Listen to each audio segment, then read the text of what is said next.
할렐루야. 온 땅이여 여호와께 즐거이 찬송할지어다. 기쁨으로 여호와를 섬기며 노래하면서 그의 앞에 나아갈지어다. 여호와가 너희 하나님이신 줄 너희는 알지어다. 그는 우리를 지으시니시요 우리는 그의 것이니 그의 백성이요 그의 기르시는 양이로다. 이렇게 고백하며 찬양하며 나아올 수 있도록 은혜 주신 것을 감사합니다. 오늘도 우리에 드려지는 이 찬양을, 이 예배를 기뻐 받으시고 또 우리 가운데 예비하신 좋은 것들로 충만하게 하여 주옵소서. 모든 예배의 시종을 우리 주의 거룩한 손에 의지하며 예수님 이름으로 기도드립니다. 아멘. 아멘. 할렐루야. 하나님은 우리의 기도를 들으시고 반드시 응답하십니다. 아멘입니다. 우리 오늘 성경 함께 열기를 원하는데요. 호세아 열어서 14장 4절로 마지막 7절까지 읽도록 하겠습니다. 내가 그들의 반역을 고치고 기쁘게 그들을 사랑하리니 나의 진노가 그에게서 떠났음이니라. 내가 이스라엘에게 이슬과 같으리니 그가 백합화 같이 피겠고 레바논 백양목 같이 뿌리가 박힐 것이라. 그의 가지는 퍼지며 그의 아름다움은 감람나무와 같고 그의 향기는 레바논 백향목 같으리니 그 그늘 아래에 거주하는 자가 돌아올지라. 그들의 곡식같이 풍성할 것이며 포도나무같이 꽃이 필 것이며 그 향기가 레바논의 포도주같이 되리라. 에브라임의 말이 내가 다시 우상과 무슨 상관이 있으리요 할지라. 내가 그를 돌아보아 대답하기를 나는 푸른 잣나무 같으니 내가 나로 말미암아 열매를 얻으리라 하리라. 누가 지혜가 있어 이런 일을 깨달으며 누가 총명이 있어 이런 일을 알겠느냐. 여호와의 도는 정직하니 의인은 그 길로 다니거니와 그러나 죄인은 그 길에 걸려 넘어지느니라. 아멘. 할렐루야. 감사합니다. 참 오늘 이렇게 이제 그렇게 덥던 여름이 이제는 시원함을 넘어서 좀 쌀쌀함을 느끼는 계절이 되었습니다. 세월은 이렇게 또 흘러갑니다. 여러분, 이런 중에도 이렇게 함께 예배드릴 수 있어서 감사함을 드립니다. 아멘입니다. 우리 지난 주일에 하나님 말씀 들을 때에 우리가 언약의 백성은 언약으로 회복된다. 언약의 백성이 그 언약을 벗어나서 깨어지고 무너지고 이 어려움을 당할 때 그 회복되는 길은 다른 길이 아니라 언약의 백성은 언약으로 들어올 때 회복된다 하는 말씀이었습니다. 그 말씀 우리 성경 배경에서 저 아달랴라고 하는 저 북쪽 아합의 딸이 남쪽으로 시집을 와서 그 우여곡절 끝에 이제 왕이 되는데 여왕이 되어서 다윗의 씨, 즉 하나님의 언약의 씨를 싹 진멸하는 이런 과정에 하나님께서 그 왕되었던 아달랴의 아들의 누이 그 요세바라고 하는 이 여자가 그 아시아에 핏덩이 하나 안고 도망가서 그를 살려내서 자기 남편 제사장의 손에 이 성전에서 6년을 길려지는, 그리고 그 6년을 길른 후에 7살이 되었을 때 그 아달랴를 몰아내고 이제 그를 왕으로 세우는 과정에 이 여호야다가 제사장이 백성들과 왕 앞에 하나님 앞에 중재를 하면서 어떻게 합니까? 백성들과 그리고 왕이 하나가 되어서 여호와와 언약을 맺고, 그리고 백성들과 왕이 서로 언약을 맺게 해서 언약 중심에서 나라가 다시 세워지게 하니 하나님께서 그 나라에 큰 평안과 즐거움을 주었더라. 이렇게 말씀했습니다. 여러분, 우리가 신앙생활 하다 보면 소위 말하는 시험에 들 때도 있고 이래저래 넘어질 때가 있습니다. 이럴 때 회복되는 것은 다시 언약 안으로 들어오는 겁니다. 언약 안에 들어오면 회복됩니다. 하나님은 언약 백성은 언약으로 살아가도록 설계하셨습니다. 물은 물고기에 사는 게 그게 하나님이 설계한 겁니다. 새는 공중에 날면서 사는 게 설계한 겁니다. 사람은 여호와 안에 살도록 설계하셨습니다. 그거 깨지는 것이 질서를 파괴하는 것이고 죽는 겁니다. 아니 나는 물이 싫어. 물고기가 밖에 나가면 그 고기는 죽어요. 나는 이 하늘이 싫어. 물속에 살래. 새가 물속에 들어가면 죽는 거예요. 이처럼 이 식물은 땅에 뿌리를 내리고 있을 때 건강한 거예요. 그렇죠? 아니 나는 이 한 군데 가만히 있는 게 싫어. 이리저리 돌아다닐 거야. 식물이 나와가지고 돌아다니면 말라 죽어요. 바로 하나님의 질서. 이게 바로 언약의 백성은 언약 안에 들어와서 모든 것이 회복된다 하는 말씀입니다. 우리가 이런 말씀 하나 잘 새기면 우리가 어려울 때, 힘들 때 다시 여호와를 찾게 되고 여호와의 말씀을 보게 되면서 회복된다는 귀한 메시지입니다. 자, 이 연장선상에서 오늘 다시 한 번 더 드리고자 하는 말씀은 내가 고쳐서 사랑하리라. 기가 막힌 말입니다. 오늘 우리 호세아 읽은 14장 4절에 내가 그들의 반역을 고치고 또 기쁘게 그들을 사랑하리니 나의 진노가 그에게서 떠났기 때문이다. 이런 말씀을 합니다. 여러분, 이게 호세아서의 결론입니다. 성경의 결론입니다. 여러분, 왜 고쳐야 되는가? 그를 반역하고 거역하여 배역했기 때문이라고 오늘 1절에서 알려주는데 이스라엘아 내 하나님 여호와께로 돌아오라 내가 불의를 행함으로 말미암아 엎드러졌느니라. 여러분, 모든 사람은 죄 가운데 떨어졌지요.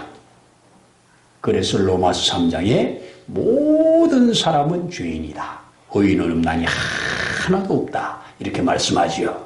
죄의 값은 사망이지요.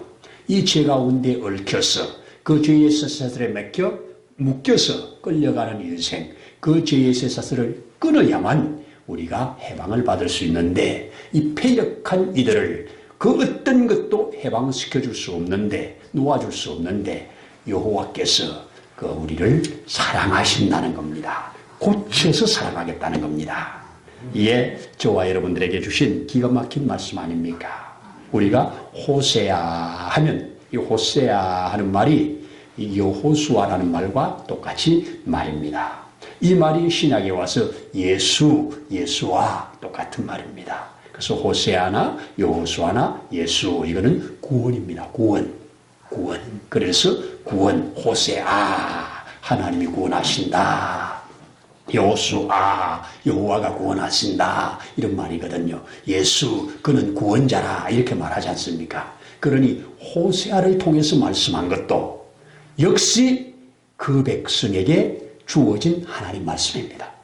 예수가 말씀을 하셨든지 호세아가 말씀하셨든지 누가 말씀하셨든지 바로 구원을 위한 메시지가 이 호세아를 통하여서도 잘 드러난 겁니다. 자, 그래서 오늘 왜 고침받아야 되느냐? 우리는 하나님 앞에 패역한 자기 때문에 그 넘어진 자이기 때문에 우리가 고침을 받아야 된다 하는 말씀을 했습니다. 예전에 아수를 의지했다고 그러지요.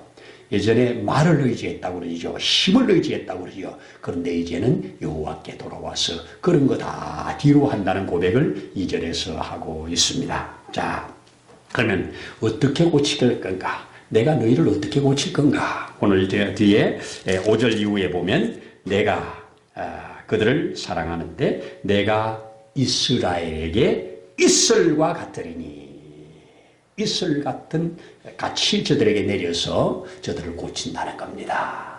여러분, 하나님의 잔잔하게 임하는 은혜를 이슬 같은 은혜라고 합니다. 중동 지역은 참 비가 안 오는 지역이잖아요. 그래서 사막이 많잖아요. 그런데 그 중동 지역에도 생명체들이 살아가는 것은 이슬이 아주 중요한 역할을 합니다. 낮에 뜨거운 기운과 더불어서 밤에 차가운 기운이 만들어내는 이슬이 밤 사이에 그 식물들을 다시 소성하게 하고 살아나게 합니다. 이슬 같은 은혜, 언제 내리는지도 모르게 잠잠히 내리는 은혜, 이 은혜가 저와 여러분들을 고치는 은혜입니다. 하나님의 말씀이 스며들어서 우리를 고쳐낸다는 거지요. 바로 그 얘기를 오늘 하고 있습니다. 이렇게 이슬 같은 은혜가 내리니까 어떻게 된다고? 백합화같이 피어난다고. 백합화는 향기를 대명사로 하지요. 백합화 하면 향기잖아요. 내가 너로 향기 나는 인생으로 고쳐준다는 겁니다. 예수 믿으면 그리스도의 향기가 나지요. 이게 하나님이 주시는 은혜입니다. 또 어떻게 한답니까? 바로 이어서 레바논 백향목같이 뿌리가 박힐 것이요. 그랬습니다. 레바논의 백향목. 이것은 그 뿌리가 얼마나 깊이 뻗어나가는지 그 어떤 가뭄에도 마르지 않는 그 나무를 대표해서 레바논의 백향목이라고 합니다. 살아서 100년, 죽어서 100년 간다고 하는 이것이 그렇게 깊이 뿌리를 박혀서 그렇게 가뭄이 심한데도 그 깊은 속에서 끌어올려서 물을 끌어올려 그 생명을 창창하게 하는 이런 대표적인 나무 백향목이라고 우리 말하지 않습니까? 하나님 우리 성도를 그렇게 고치신다는 겁니다. 감사한 거지요. 또 그 뒤에 뭐라고 그럽니까? 그의 가지는 퍼져나갈 것이다. 아름다운 감람나무같이 번성할 것이다. 그의 향기는 레바논 백향목같이 나갈 것이다. 그는 그 그늘날에 거주하는 자가 돌아올 것이다.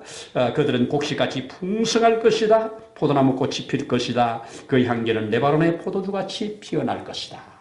즉 무슨 말입니까? 내가 너로 때에 따라 꽃이 피게 하고 때에 따라 잎이 나게 하고 때에 따라서 그 열매를 풍성하게 해서 너로 내 기쁨을 다시 삼겠다는 겁니다. 이게 내가 고쳐서 쓰겠다는 겁니다. 하나님이 깨어진 우리를 고쳐서 쓰시겠다는 말입니다. 참 진실로 아멘이 됩니다. 여러분, 배역하여 여호와를 떠나면 그 사람이 다른 사람에게 향기나는 인생이 아니라 악취나는 인생이 됩니다. 배역하여 여호와를 거역하여 떠난 백성은 다른 사람에게 유익을 주는 자가 아니라 다른 사람에게 해를 줍니다. 여러분, 하나님을 정면으로 도전하고 버려버린 공산주의가 얼마나 많은 사람에게 해악을 끼쳤습니까? 히틀러가 하나님을 거역하고 하나님을 믿는 사람들을 다 죽여 없앤다고 하면서 얼마나 많은 사람들을 죽여 없앴습니까? 하나님을 거역하고 버린 자는 자기 하나로 버림받고 끝나는 게 아니라 이것이 많은 영향력을 가지고 하나님을 경외하는 자들을 괴롭히고 그런 것이 역사의 사실입니다. 아달랴가 이스라엘의 그 아달랴가 북이스라엘의 아달랴가 남쪽 유다 여호와를 경외하는 남쪽 유다의 시집으로 왔으면 여호와와 접속하면 되는데 여호와와 접속하지 않고 그가 결국은 아합과 접속된 것으로 여호와 신앙을 없애버리려고 하다가 그 수많은 생명들을 죽이고 자기도 비참하게 죽임당하지 않습니까? 여러분, 여호와를 경외하면 축복입니다. 아이 꼬마가 우리 테리가 좋다고 막 아멘하고 손 흔들잖아. 막 이렇게 반응을 하잖아. 여호와를 경외하는 자가 복 있는 겁니다. 아멘입니다. 그렇습니다. 하나님을 잘 믿는 사람들은 서로에게 유익을 줍니다. 유익을 줍니다. 제가 금요일 날도 잠깐 나누었었는데요. 저도 물론 글을 통해서 읽은 겁니다만은 아주 세계적으로 유명한 이 피아니스트, 이 피아니스트의 이름을 도용해가지고 연주회를 열기로 광고를 낸 사람이 있습니다. 그런데 누구의 그 사람의 제자라고 그 사람의 제자가 여기에서 연주회를 한다는 거예요. 이제 그 광고를 다 했는데 그 멀리 계시는 그 선생님이 마침 그 도시에 왔어요. 그래서 포스터를 본 겁니다. 자기 제자가 여기서 연주회를 한다는 거예요. 근데 아무리 봐도 자기 생각에 기억이 없어요. 아무리 생각을 해도 이 사람은 자기 제자로 기억이 전혀 없어요. 그래서 내 기억에 없는 사람인가 하고 궁금했습니다. 그런데 그날 밤에 그 연주회를 한다고 하는 그 여인이 이 선생님을 찾아옵니다. 이 선생님이 묵고 있는 숙소를 수소문해서 와서 엎드려서 울면서 이 사람을 용서해달라고. 내가 선생님에게 배운 적이 없는데 내가 선생님의 이름을 도용했다고. 그 이유를 설명하는데 우리 어머니가 지금 중환병에 걸려서 이 약값을, 치료비를 마련해야 되는데 나 같은 무명인, 나 같은 이름 없는 사람이 연주회를 한다고 누가 오겠습니까? 그래서 제가 참 무례한 줄 알지만 선생님의 이름을 제가 사용한 겁니다. 저를 용서해 주세요. 연주회 취소하겠습니다. 선생님이 거기 오실 줄 몰랐지요. 선생님이 그 얘기를 자초지종 다 듣고 그에게 손을 붙들고 그 호텔에 피아노가 있는 곳으로 데리고 갑니다. 그리고 가서 내일 연주할 것을 곡을 쳐보라고 합니다.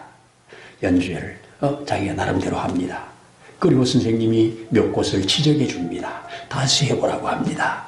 다시 지적해 줍니다. 다시 해보라고 합니다. 그리고 그에게 손을 잡고 이제는 내 제자가 맞소. 나에게 배운 것이 맞소. 당신은 내 제자요. 그는 큰 위로와 용기를 받고 그 연주장에서 그렇게 그 연주를 하는데 가장 앞자리에 그 선생님이 와서 격려하면서 박수치면서 그렇게 했다는 겁니다. 여기에 살리는 역사가 바로 하나님의 마음인 줄로 믿습니다. 얼마든지 내칠 수 있지만 내치지 아니하고 그를 받아들이는 겁니다. 여러분, 오늘 아침에도 카톡 문자에 요즘 막 좋은 글들이 많이 날라들어오잖아요. 글 중에 이런 글이 하나 날라들어왔습니다. 여기에는 가족들을 다 모시고 부모님 모시고 이렇게 대가족이 사는 집, 여기는 부부만 사는 집, 이 가정에. 근데 이 집은 늘 사람들도 많이 오고 화목해. 근데 이 집은 틈만 나면 싸워. 둘만 사는데 싸울 일이 왜 그렇게 많은지, 이 집에는 대가족이 사는데 왜 이렇게 좋은 일이 많은지, 둘만 사는 이분들이 한날 그 집을 찾아갑니다. 선물을 사가지고 가서 인사를 정중히 하고, 어찌 이 집은 맨날 이렇게 웃음이 핍니까? 어찌 이 집은 맨날 이렇게 사람이 많이 옵니까? 우리는 둘만 살아도 이렇게 싸움을 많이 하는데 그 비결이 뭡니까? 그랬더니 그분이 하는 말입니다. 우리는 다 바보라서 그렇습니다. 바보라서 그렇습니다. 아, 그게 무슨 말입니까? 그러면서 예를 듭니다. 여기에 식탁 위에 모서리에 물을 놔놨습니다. 남편이 물을 잘못해서 손으로 툭 건드려서 물이 쏟아져 버린 겁니다. 이때 남편이 내가 이렇게 미련스럽게 물을 쏟았다고 미안하다고 그러면서 얼른 걸레를 가지고 닦는 신용을 합니다. 이때 아내가 뭐라고 그러냐? 아니에요. 내가 이 모서리에 놔서 내가 잘못이에요. 당신 잘못이 아니에요. 여기에 내가 안 뒀으면 안 쏟았을 텐데. 그렇게 말을 합니다. 그랬더니 그 어머니가 나와서 아이고 나이 깨나 먹은 내가 거기 있는 거 보고 안 치운 게 내가 잘못이다 야. 너희 잘못 아니다 야. 다 자기 잘못으로 돌립니다. 여기에 누가 화를 내고 누가 싸우겠습니까? 여러분, 서로 내가 잘났다고 서로 내 주장하다가 싸우는 거 아니겠습니까? 바로 주님을 믿는 사람들은 향기를 내는 사람입니다.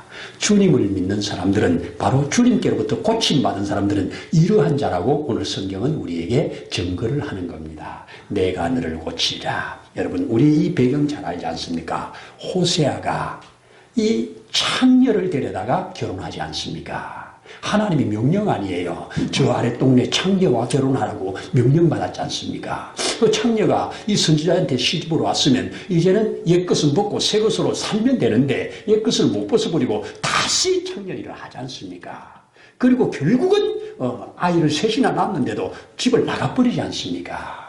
나가가지고 더 이상 어떻게 해볼 수 없는 상황 속에서 그 새 아이를 데리고 새 아이도 다 내 새끼가 아니라고 그러지 않습니까? 이런 상황 속에서 하나님이 다시 호세아에게 호세아야 내 아내 고멜이 저곳에서 지금 팔려가고 있다. 네가 가서 사와라. 이거 아닙니까? 이제 노예 신세가 되어서 이리저리 팔려다니는 기가 막힌 그 고멜을 향해서 너가 돈 주고 사오라는 겁니다. 자기 마누라가 지금 저렇게 팔려다니고 있다는 겁니다. 이때 하나님 그가 자기 있는 거 다 동원해가지고 거기 가서 그 여인을 사가지고 다시 데려와서 이제는 나가지 마라. 이제는 나와 함께 살자. 이제는 나와 함께 살자. 내 사랑을 너에게 다 쏟아부으리라. 이러면서 설득하다가 하나님이 은혜를 받아가지고 아하 이 고멜이 바로 우리 이스라엘이구나. 그래서 이스라엘을 향한 메시지가 쏟아지기 시작한 겁니다. 하나님이 만드는 사건이지요. 자 이러면서 오늘 결론은 뭐냐. 내가 고쳐서 사랑하리라. 내가 너를 고쳐서 사랑하리라. 여러분 이 은혜가 우리에게 임한 겁니다. 저와 여러분이 하나님의 사랑받을 만한 뭐가 있어서 사랑받는 거 아니잖아요. 하나님께서 우리를 이처럼 고쳐서 사랑하는 겁니다. 그러면 이제 이렇게 고침받은 우리가 계속 그분과 관계를 잘하면서 그분의 사랑을 계속 받아내면서 그분의 기쁨이 되는 삶을 위하여 오늘 마지막 절에 이렇게 말씀합니다. 자, 우리 마지막 절에 누가 지혜가 있어서 이런 일을 깨달으며 누가 총명이 있어 이런 일을 알겠느냐. 여호와의 도는 정직하니 의인은 그 길로 다니거니와 그러나 죄인은 그 길에 걸려 넘어지느니라. 자, 쉬운 말로 뭡니까? 지혜는 바로 하나님의 사랑을 받은 이 사람들의 지혜는 그 말씀을 듣고 준행하는 여기에 언약 안에 있을 때 계속 유지된다는 겁니다. 여러분 우리는 하나님의 말씀이 우리를 고치는 치료입니다. 하나님의 말씀이 우리를 살리는 능력입니다. 말씀에서 우리는 확인해 줄 수 있지 않습니까? 그래서 성경은 한결같이 말합니다. 지혜로운 자는 여호와를 듣는 자라고. 예수님께서 산상수훈의 그 긴 말씀을 하시고 마지막에 결론으로 뭐라 그럽니까? 지혜로운 자는 내 말을 듣고 준행하는 자라. 이런 자는 반석 위에 집을 세운 자와 같다. 그러나 미련한 자는 내 말을 듣고도 준행하지 않는 자라. 이런 자는 모래 위에 집을 지은 자 같아. 비 오고 바람 불으면 다 무너지느니라. 이렇게 말씀하셨습니다. 진실로 아멘이지요. 듣는 자입니다. 듣는 자가 지혜로운 자요. 듣고 준행하는 자가 지혜로운 자입니다. 여러분 여호와의 말씀 안에 있으면 우리는 안 넘어지고요. 넘어져도 금방 일어납니다. 그래서 우리는 때때로 넘어지고 때때로 또 주저앉을 수밖에 없는 상황이 있을 때 이럴 때 다시 여호와의 말씀에 귀를 기울이고 여호와의 말씀 안으로 들어가면 하나님이 우리를 어떻게 한다? 고쳐서 사용하리라. 고쳐서 사랑하리라. 이렇게 말씀을 해 주셨습니다. 진실로 아멘입니다. 지난주에도 이 나라에 대한 얘기를 잠깐 했습니다만은 여러분 우리나라 역사 중에 조선 말기에 이 기독교가 들어온 이후에 그 기독교가 꽃이 확 피운 동네가 먼저 피운 동네가 평양이었습니다. 평양은 동방의 예루살렘이라고 그렇게 이야기들을 했습니다. 평양에 주일날이면 그 당시에 나무를 떼는데 연기가 나지 않을 만큼 다 주일날은 불을 피우지 않을 만큼 경건하게 예배 생활이 이루어졌던 동네입니다. 그 평양의 성령의 불이 이 남하늘까지 내려오지 않았습니까? 자, 그런데 그 평양이 지금 어떻게 됐습니까? 지금은 폐역한 동네가 되었습니다. 자, 이 배경을 조금 말씀드려보면 1938년도면 우리가 일제시대입니다.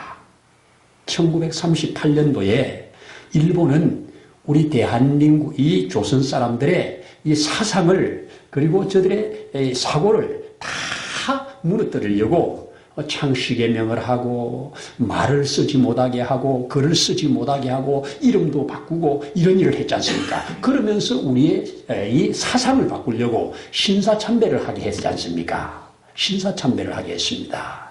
근데 신사참배하지 않으면 무조건 뭐 잡아다가 가두고 죽이고 했지 않습니까? 자, 이런 신사참배 하는데 이게 이제 교회에 압박이 들어온 겁니다. 교회에 압박이 들어서 교회가 다 해라는 겁니다. 이거 하면 예배할 수 있고 이거 안 하면 예배 자체를 못 드리게 하는 겁니다.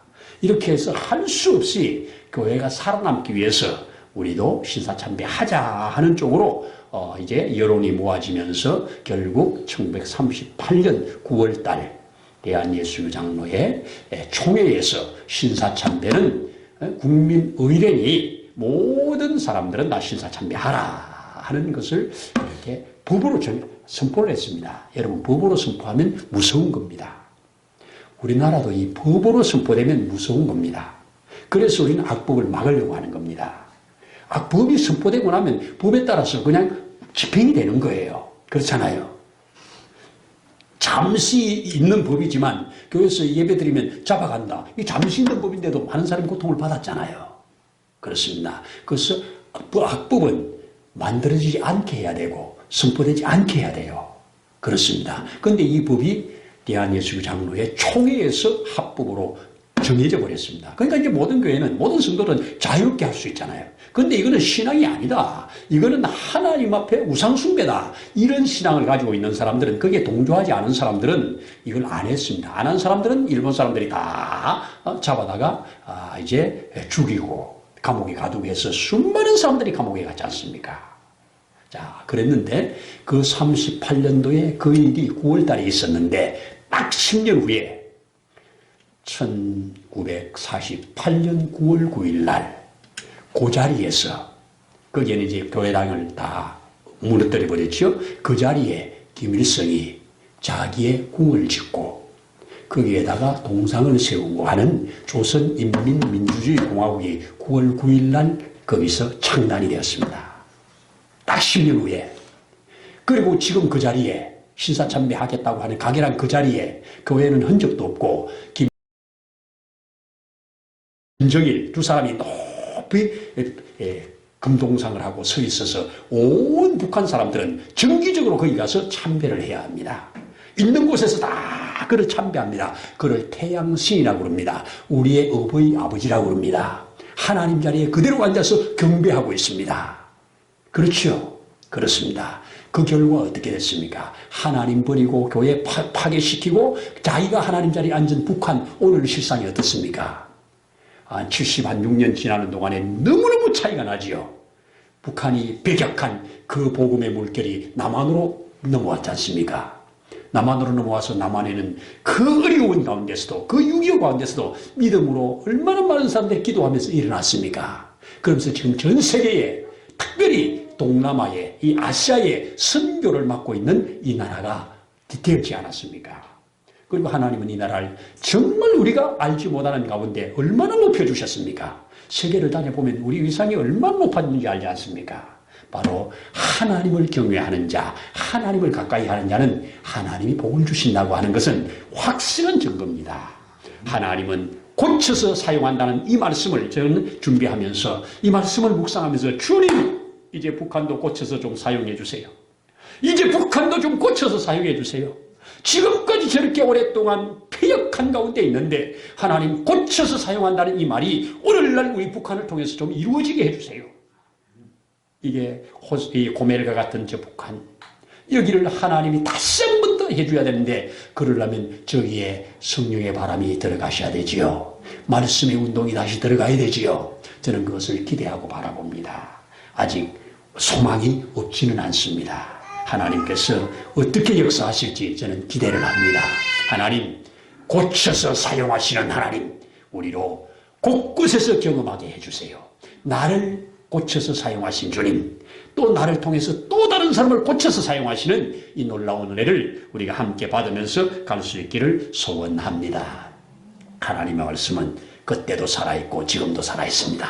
호세아 시대에도 그랬고 예수님 시대도 그랬고 지금도 마찬가지입니다. 말씀이 살아있습니다.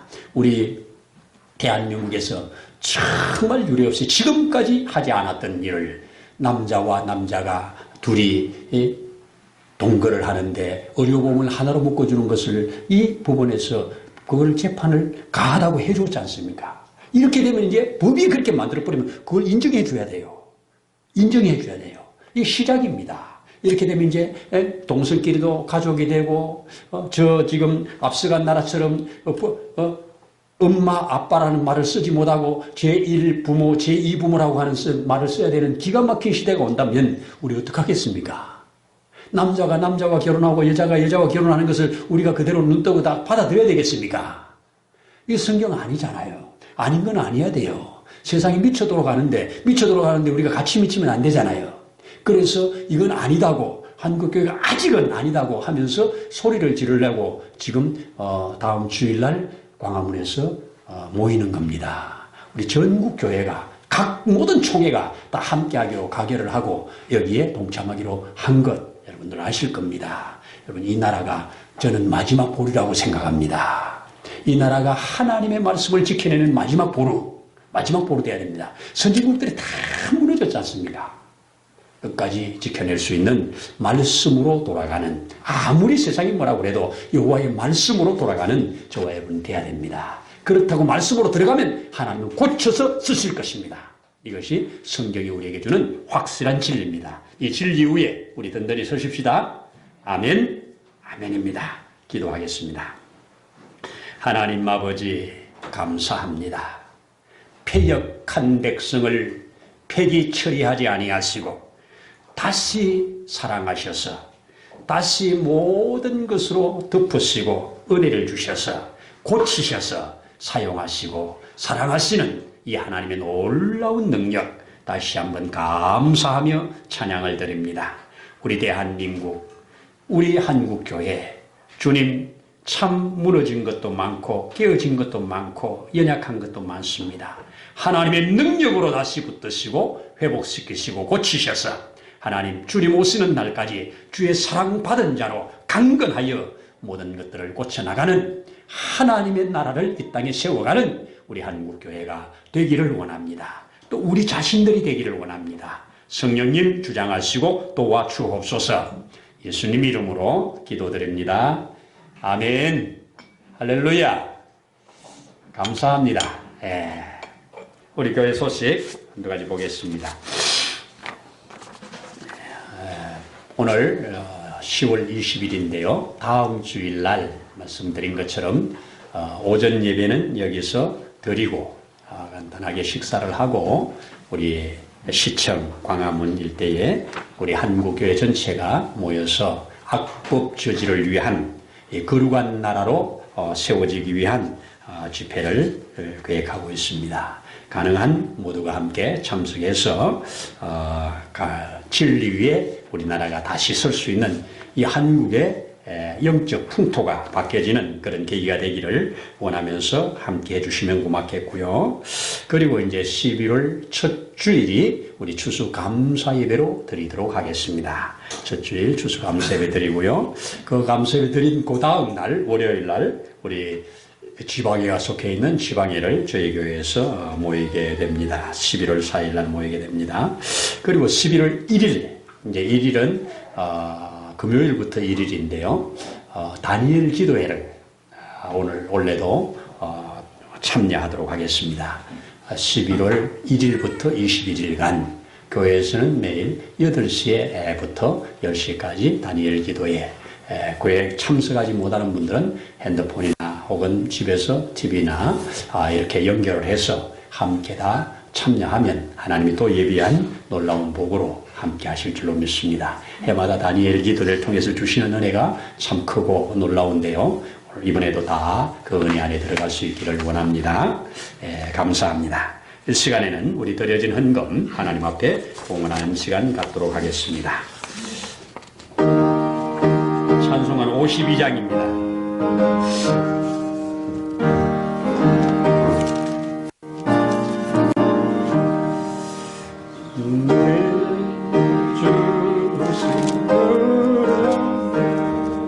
주님 앞에 다 바쳐도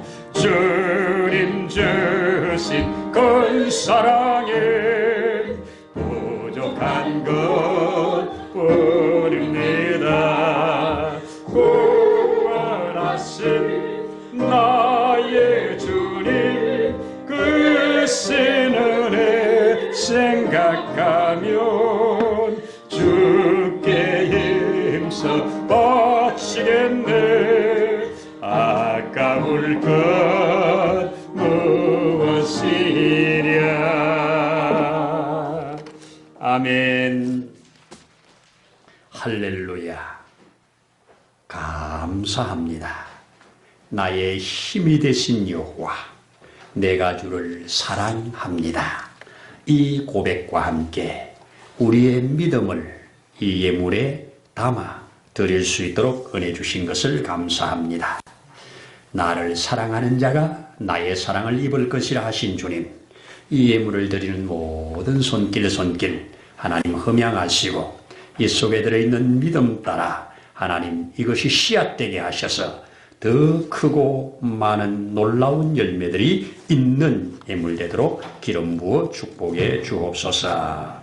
아버지 하나님, 이 결혼의 은혜를 주시고 또 은혜 가운데 잘 또 여행도 다녀오게 하시고 여러 부분으로 함께 하신 것을 감사해서 귀한 예물 구별하여 드립니다.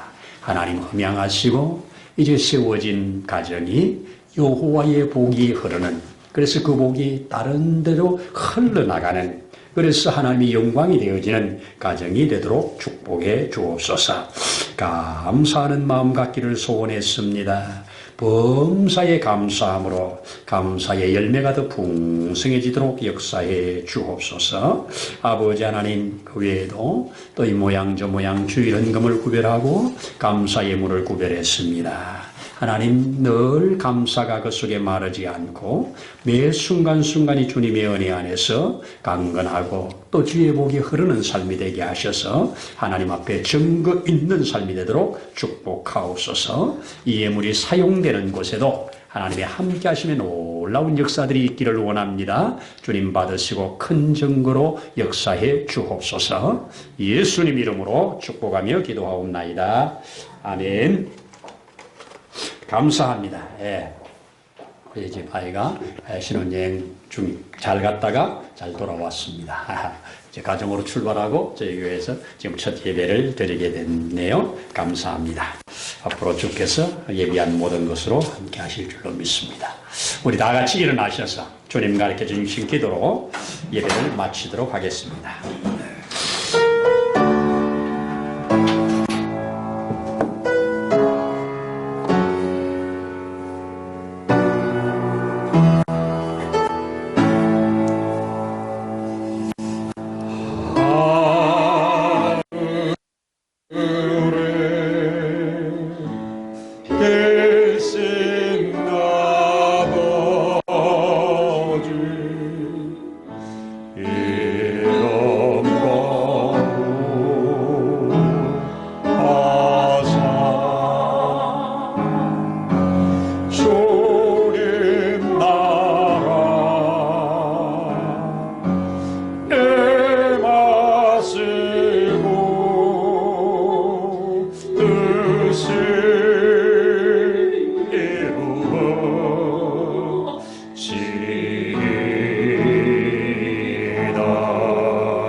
우리를 영원한 저주에서 속량해 내시어 하나님의 거룩한 백성으로 인치신 우리 주 예수님의 거신 은혜와 하나님 아버지의 무한하신 사랑하심과 보혜사 성령님의 때마다 일마다 도우시는 놀라운 증거의 역사가 오늘 이곳에 함께 머리를 숙여 경배하는 심령 위에, 가정 위에, 세우신 몸된 교회 위에, 있는 곳에서 예배하는 모든 주의 자녀들 위에 이제로부터 영원토록 함께 하시기를 간절히 축원하옵나이다. 아멘.